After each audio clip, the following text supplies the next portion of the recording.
അള്ളാഹുവിലേക്ക് ആരെങ്കിലും ഒരാൾ തെറ്റ് ചെയ്താൽ, മോശത്തരങ്ങളിലേക്ക് ഇടപെട്ടുകൊണ്ട് അള്ളാഹുവിനെ തൃപ്തിയില്ലാത്ത കാര്യങ്ങളിലേക്ക് അവൻ പോയാൽ അവനെ നിങ്ങൾ കുറ്റം പറയാൻ പാടില്ല, അവനെ നിങ്ങൾ അടച്ചാക്ഷേപിക്കാൻ പാടില്ല. കാരണം ചിലപ്പോൾ അള്ളാഹുവിലേക്ക് അവൻ തൗബ ചെയ്തിട്ടുണ്ട് എങ്കിൽ ആ തെറ്റിൻ്റെ ശിക്ഷ ചിലപ്പോൾ നിങ്ങളിലേക്കായിരിക്കും അള്ളാഹു സുബ്ഹാനഹു വ തആല തരുന്നത്. അതുകൊണ്ട് തെറ്റ് ചെയ്ത ആളുകളെ, കുറ്റം പറ്റിപ്പോയ ആളുകളെ ഒരു കാരണവശാലും നമ്മൾ പരിഹസിക്കുകയോ കളിയാക്കുകയോ ചെയ്യരുത്. സമാനമായൊരു സംഭവം റസൂൽ സല്ലല്ലാഹു അലൈഹി വസല്ലം തങ്ങളുടെ കാലഘട്ടത്തിൽ നടന്നു. ഒരു ഖബർ തുറന്നുകൊണ്ട് കബംപുടവ മോഷ്ടിച്ച് ജീവിക്കുന്നതായൊരു വ്യക്തിയുണ്ട്. അയാൾ റസൂൽ സല്ലല്ലാഹു അലൈഹി വസല്ലം തങ്ങളുടെ അടുക്കൽ വന്ന് കാര്യങ്ങളൊക്കെ പറഞ്ഞപ്പോൾ നബി തങ്ങൾ പറഞ്ഞു, അള്ളാഹ് നിനക്ക് പൊരുത്തപ്പെട്ടു തരും, കുഴപ്പമില്ല.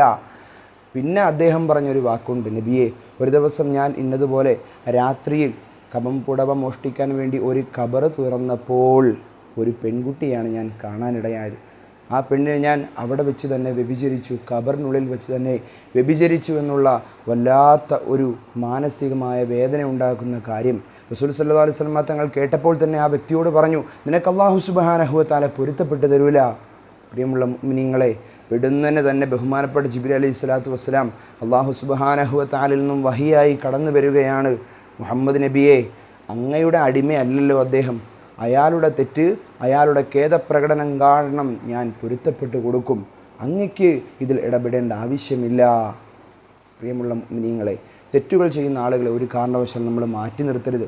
അവർക്ക് തൗബ ചെയ്യാനുള്ള, മാറി ചിന്തിക്കാനുള്ള അവസരം നാം ഓരോരുത്തരും ഒരുക്കി കൊടുക്കണം. അള്ളാഹു മനസ്സിലാക്കാനുള്ള തൗഫീഖ് നൽകി അനുഗ്രഹിക്കുമാറാകട്ടെ.